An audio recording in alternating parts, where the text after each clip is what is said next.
ઉપરથી થયું છે, કોના દ્વારા કયા નામથી કરવામાં?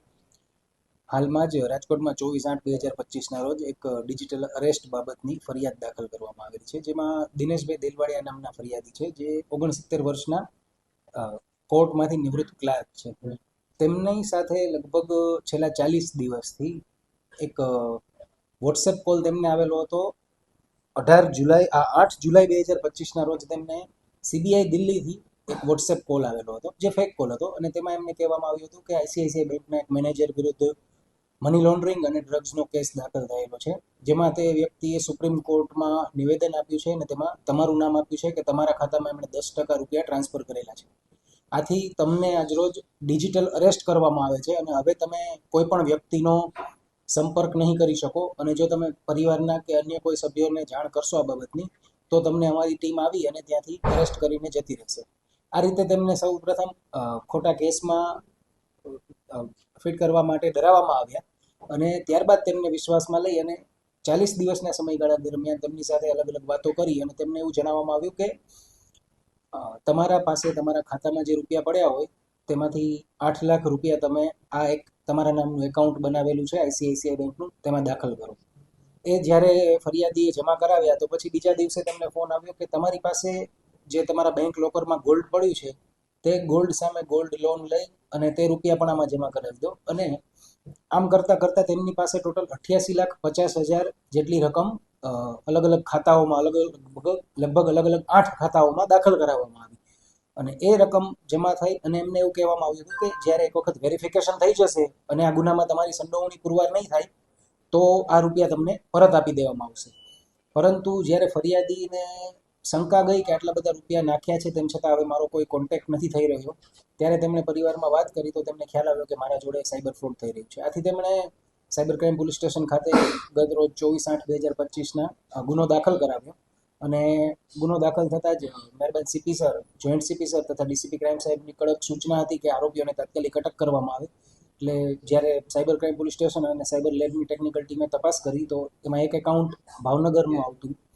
તે એકાઉન્ટની માહિતી મેળવતા તે એકાઉન્ટમાં ફ્રોડના 10 લાખ રૂપિયા ટ્રાન્સફર થયેલા હતા, અને તે એકાઉન્ટ હોલ્ડરની ડિટેલ્સ ત્યાં જઈ અને તપાસતા તેનું નામ મળી આવ્યું બ્રિજેશ પટેલ. અને પછી ત્યાંથી તે વ્યક્તિ મળ્યો અને એ વ્યક્તિની સાથે બીજા 2 આરોપીઓ, એક મોહસિન શેખ તથા એક શોએબ હલાલી, આમ કુલ મળીને 3 આરોપીઓ સાયબર ક્રાઇમ પોલીસ સ્ટેશનની ટીમના હાથમાં લાગ્યા, અને એ આરોપીઓની હાલ આજે ધરપકડ કરવામાં આવે છે. અને આગળના જે અન્ય આરોપીઓના નામ ખુલે છે તો એ બાબતની તપાસ હાલ ચાલુ છે. સાહેબ, ડિજિટલ અરેસ્ટની કઈક વાત હતી, ડિજિટલ અરેસ્ટ કર્યા હતા એવું કઈ હતું સાહેબ?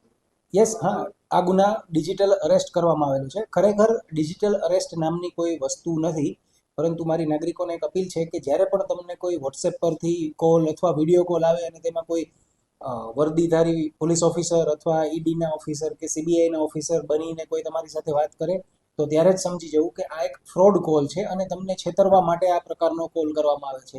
પોલીસ દ્વારા ક્યારેય પણ આ રીતે આરોપીઓને પકડવાનો પ્રયત્ન નથી કરવામાં આવતો. નાગરિકોને ખાસ અપીલ છે કે આ બાબતે સચેત રહેવું, અને કોઈ પણ વ્યક્તિ તમને કોઈ પણ ખોટા સમન્સ કે વોરંટ કે એ કોઈ પણ વસ્તુઓ તમને ઓનલાઈન મોકલે અથવા પોતાના વિડીયો કોલથી પોતે પોલીસની વર્દીમાં છે એવું દર્શાવે તો તે ફેક કોલ હોય અને તે બાબતની ફરિયાદ તાત્કાલિક આપે 1930 પર નોંધાવી દે. આમાં આરોપી જે બ્રિજેશ પટેલ છે તેના એકાઉન્ટમાંથી જે આ ફ્રોડનું ફંડ છે તે ટ્રાન્સફર થતું હતું, અને એને જ્યારે સમન્વય પોર્ટલ પર ચેક કરવામાં આવ્યું તો જાણવા મળ્યું કે 12 અલગ અલગ રાજ્યોમાંથી તે એકાઉન્ટ વિરુદ્ધ અરજીઓ થયેલી છે. આમ એ અકાઉન્ટનો ઉપયોગ છે જે આ ફ્રોડ મની છે તેને ટ્રાન્સફર કરી અને આગળના ઉપરી આરોપીઓ સુધી પહોંચાડવા માટે તેનો ઉપયોગ કરવામાં આવેલો હોય તેવું પ્રાથમિક તપાસમાં જાણવા મળ્યું. યસ, આમાં મોહસિન શેખ તથા શોએબ હલાલી જે છે તે કમિશન એજન્ટ તરીકે કામ કરતા હતા, જેમાં તેમના રોલ મુજબ અલગ અલગ કમિશન આપવામાં આવતું હતું. હા, એ બંને આરોપીઓ ભાવનગરના છે. કઈ તકલીફમાં તો કારણ કે 88 લાખ એને આપ્યા, કઈક એવી નસ દબાતી હોય તો 88 લાખ આપે, શું તકલીફ હતી? ફરિયાદીને એવું જણાવવામાં આવ્યું હતું કે સુપ્રીમ કોર્ટમાં નિવેદન આપવામાં આવ્યું છે અને તમારું નામ ખુલ્યું છે, અને એમની પાસેથી 88 લાખ રૂપિયા માત્ર ને માત્ર વેરિફિકેશન કરવાના બહાના હેઠળ ટ્રાન્સફર કરાવવામાં આવેલા છે, ન કે આરોપમાંથી છટકાવવા માટે, તેમને બચાવવા માટે. એમણે કોઈ પ્રકારની ખંડણી નથી આપેલી, પરંતુ એમને એવું થયું કે એમના વિરુદ્ધ કોઈકે નિવેદન આપેલું છે જેથી એક વખત મારા ફંડ વેરીફાઈ થઈ જશે ત્યારબાદ મને પરત મળી જશે. કેટલું રિકવરી થયું ભાઈ?